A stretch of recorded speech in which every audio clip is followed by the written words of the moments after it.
All right. Hi. Are we talking about your book? No, we're not talking about my book. She has an amazing book.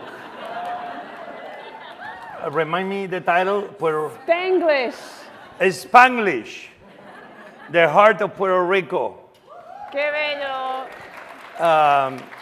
And I just saw the book and it's amazing. So, God bless you. Spanglish. Buy her book. You heard it. Buy the book. Okay, let's go. It's over. Here's a great book that you need to buy. Spain My Way, Eat, Drink, and Cook Like a Spaniard. It came out on the same day as my book. No pressure. Tell me why people need to eat, drink, and cook like a Spaniard. Don't buy it. The recipes don't work.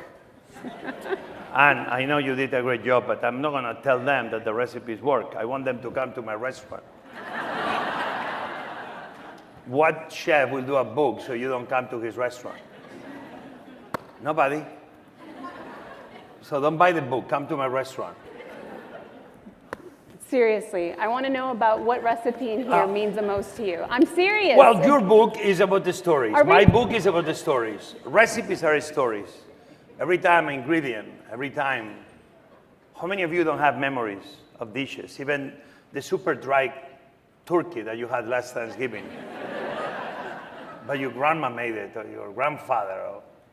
And you're not going to be nasty. You're going to be nice, because we're nice people. But even in those stories is fascinating moments of goodness. And so there are recipes, stories of my mother, my father, people. It's always about the people that are behind the recipes. Brillat Savarin, and I don't quote French people in public often. I like French people, I don't want anybody to get. Brillat Savarin in 1826 said, "Tell me what you eat, and I will tell you who you are." Wow. Food is in our DNA. From the first moment that your mom brings you to her body, the moment you're born, and the first gift we receive in the form, a tangible, and a gift that means love, is mother's milk. I realized that the moment my first daughter came, and I was crying, watching that thing coming out into the world, where my wife said, "Shut up," 3 times every time I tried to breathe with her. So at that moment you feel you are useless no matter what. And then the only thing I know is cooking. But then in that moment, I couldn't even feed my daughter because she took over feeding her. And she took the moment away from me. That moment on our DNA, our love for food and the people that provide us food is forever part of our DNA. In a way that's what this book is, and this is what a summit about social innovation is. It's all the same. It's love, it's care, it's understanding that people don't want our pity, that people only want our respect, that people want to be heard and people want to receive dignity. In the process, when we do a recipe out of my cookbook that doesn't work, or dignity by just doing a good deed in a moment that people are in need of good deeds more than ever. In a way, that's what this book is all about. When you were writing the book, was there a moment that you completely forgot happened, that you recalled as you were maybe testing a recipe and you were like, "Oh my God, I can't believe that I forgot this happened in my life"? This book, I call it Spend My Way, because I sing in the shower, and it's one of my favorite songs. I did it my way. But I do it in the shower, and that's it. But this book, more than any other book, probably, I was in Spain very much shooting. Besides my house, making paella in Bethesda, Maryland, from vines from Virginia, a wine countryside. Very much every recipe was restaurants, cooking in Airbnbs, and cooking in the middle of the road, picking up wild mushrooms, and making sure I didn't poison anyone. Doing the St. James pilgrimage with my wife, because my wife loves to walk, and I have to walk 20 kilometers a day. And in the process, you find people and people that are giving you food and opening their home to you. And again, there are stories. So those moments for me are, I'm a chef, and everybody thinks chefs, we are like AI. Before AI was AI. Everybody, especially Thanksgiving, you realize how many friends you have that you never knew you had. Everybody calling you, what's the temperature of the chicken so it doesn't, of the turkey so it doesn't overcook? I'm like, now you remember me? And then they ask us about Chinese cooking and Indian cooking. I'm from Spain. I don't have a clue about Chinese cooking and Indian cooking. I love them, but I go to restaurants. And I don't know what you asked me, but anyway. I am José Andrés, and I endorse this message. But it was a great question. Just get me going. That's awesome. In the book, you talk about food being an expression of love. What does it say about a society when people struggle to access food? Now we're talking politics? A little bit. I think it's very clear, and I think everybody agrees that food is a universal right. You know, in case, you know, I founded this organization, World Central Kitchen, and now we've been 15 years, and before that, I joined another organization, which was what inspired me maybe to get into this.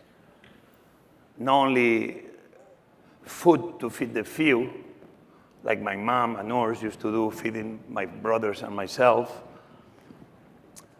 but feeding the few, I do in my restaurant. I began finding that the same knowledge can help me feed the many by being in the outside world and just joining other organizations. I joined This is Central Kitchen. This is Central Kitchen probably is the best non-profit with a mentality of a for-profit. Very often it's always about, it seems that we are always throwing money at the problem.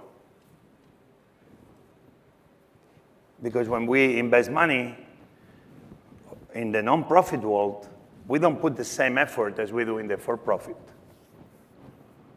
We do good, doesn't mean we are doing a smart good. And this is what has dramatically to change in the years to come. So every dollar we put into the world has the real effect that we dream should have. The founder, Robert Egger, who was fighting hunger, the first guy was really doing at larger scale, talking about food waste. On President Bush inauguration day, he got all the untouched food on every inauguration hotel party, brought back all that food in a truck to this central kitchen, repackaged, and began serving the homeless in DC. But he didn't only do that. He opened a kitchen and began taking homeless out of the street. Sometimes veterans, often. Ex-convicts will never have a chance in any job position, so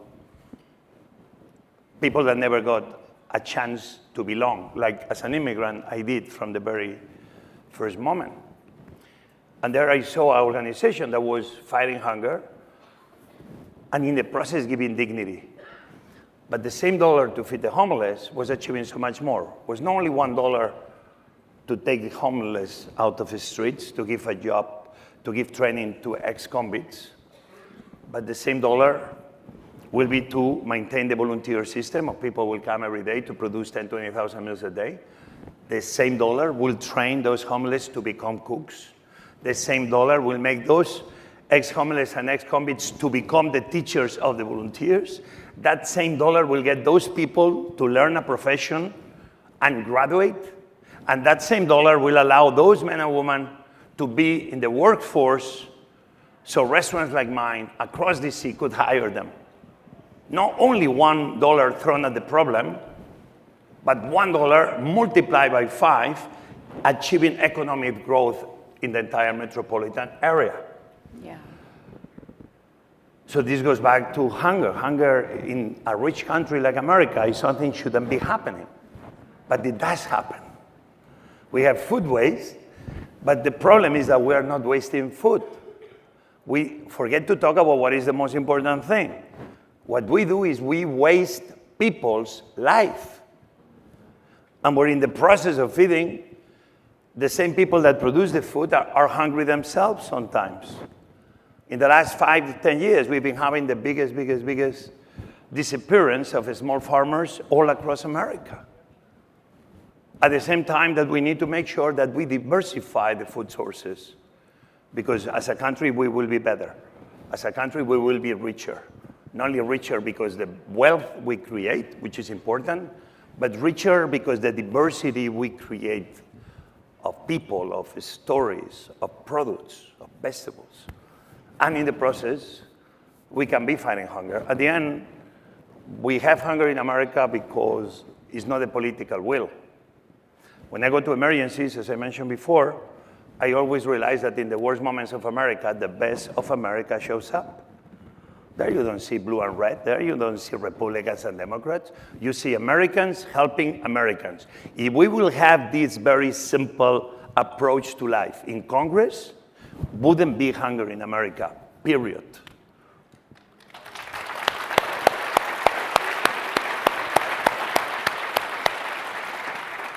You've been to so many disaster zones.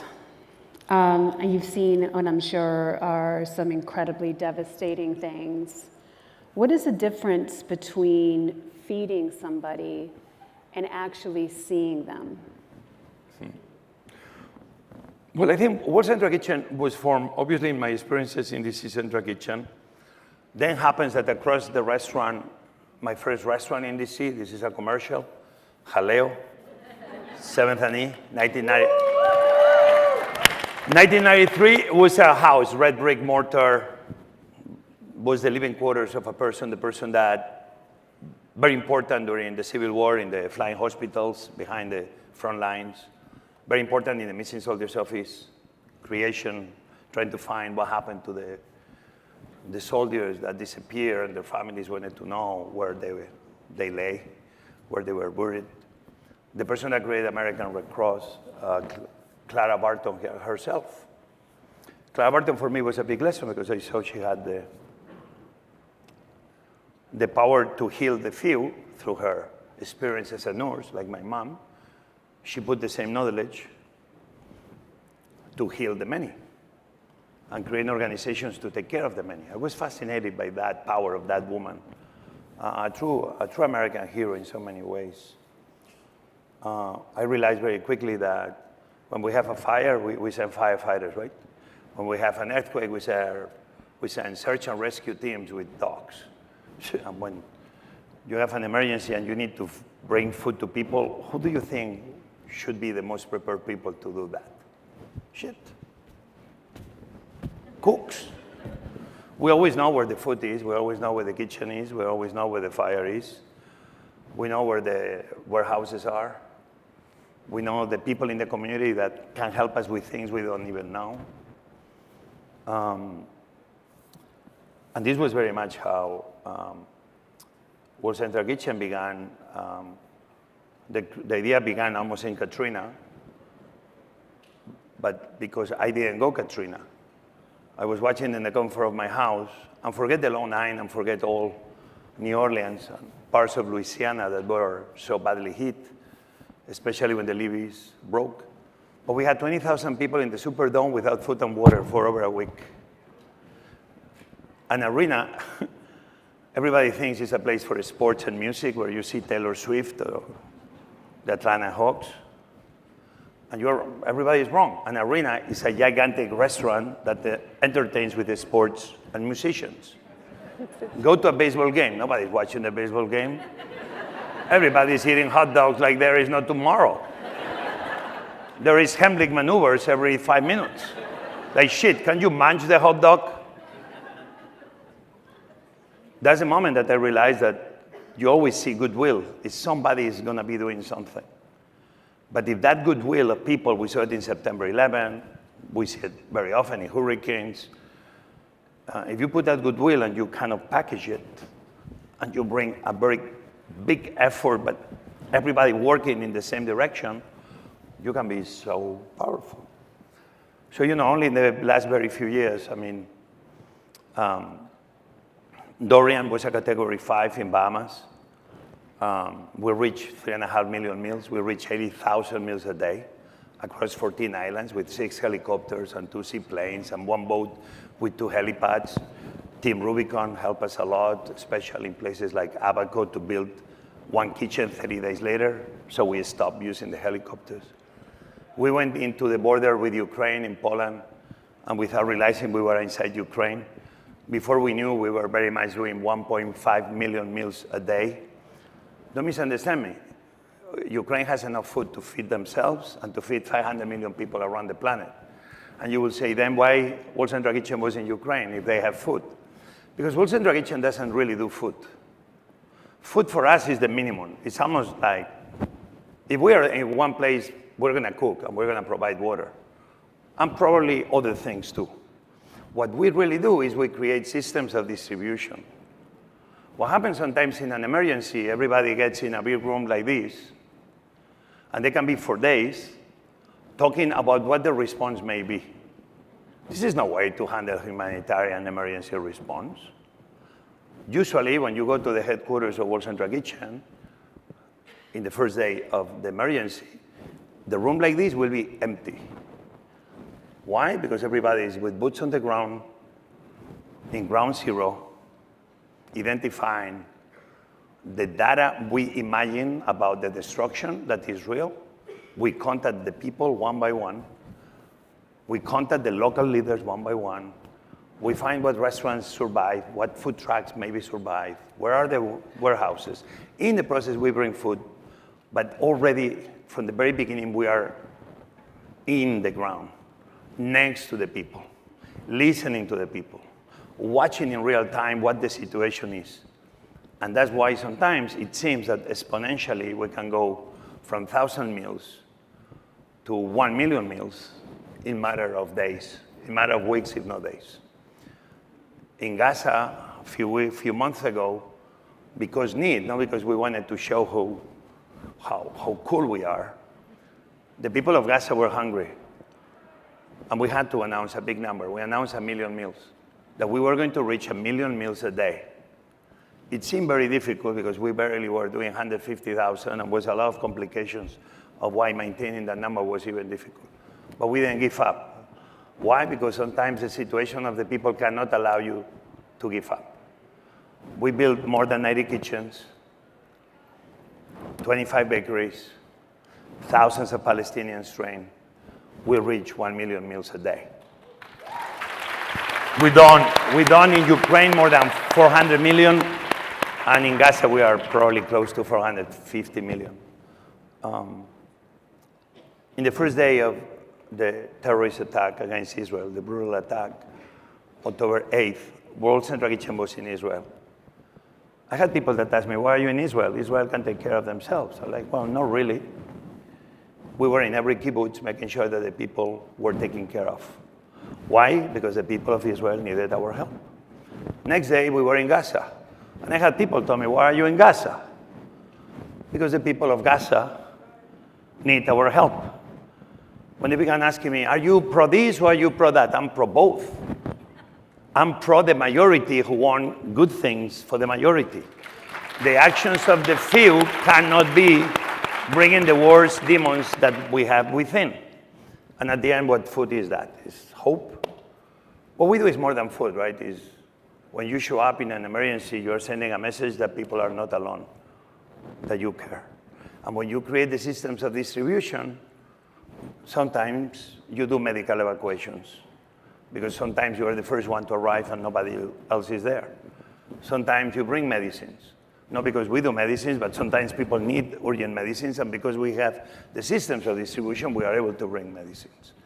At the end, when you create the system of distribution, what you're doing is trying to bring normalcy as quick as you can.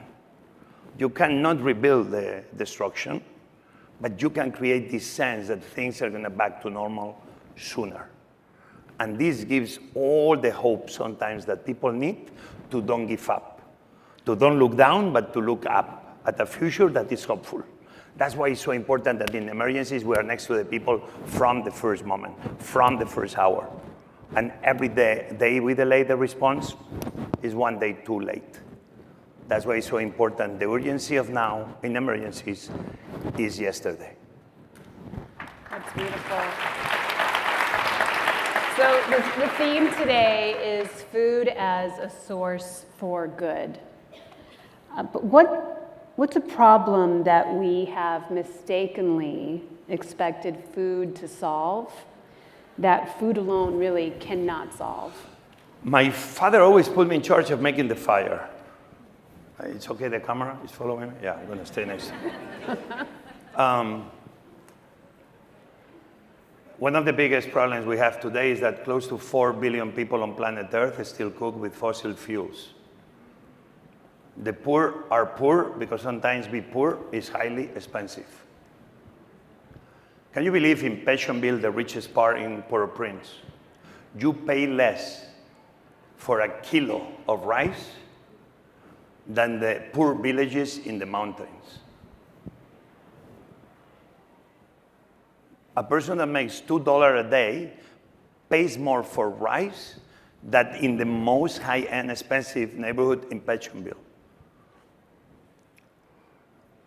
But at the core of the problem is that a family in Haiti that makes $3, and this can be applied to many other places across the world, the money, the percentage of earnings of every day that they spend on the charcoal to make the meal, to buy the energy, to cook the energy, can be up to 20-25% of their daily salaries. You imagine if every one of you spent 25% of your salary in buying the energy to cook the energy? And then you realize that poverty and hunger is a question, is a formula. What is the energy you put out every day versus the energy you bring in? When you wake up in the morning and you are already 25% poor, you wake up in the morning and you are already behind. You are already in the red. And you're going to be working until 2 p.m. You're not paying for the charcoal to make that meal.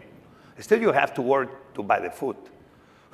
And if you have energy, that usually the people that have the responsibility of feeding humanity, especially is always the woman. Women carry with them an exponential burden, especially in places with poverty. Not like men we don't do our part. Because women have to do their part, and on top of that, do the cooking. And they have to be the mom, and they need to be the mother, and they need to be the grandmother, and they need to be the caregiver, and needs to be the one working too. Holy shit. So we need to be solving the energy problem of the poor of the world, be able to feed their families, cheaper, because this will lift up millions of women that right now they are dying exponentially because the inhaling of the smokes, that's proven.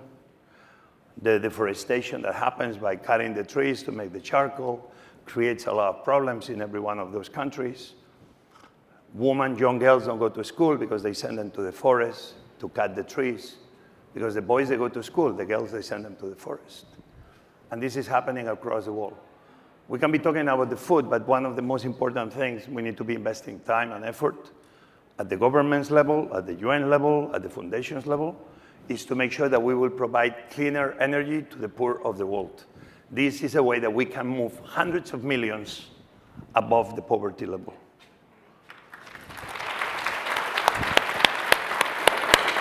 Chef, this has been the best interview of my whole life.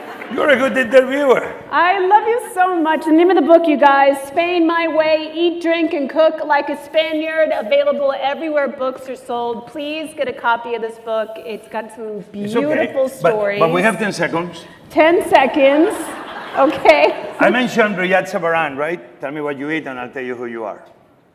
He said, he had the more important phrase. He said, the future of the nations will depend in how they feed themselves. We need to invest more in food and everything directly and indirectly related to food. That's the best way to dream of a better tomorrow. Let's go better tomorrow. All right.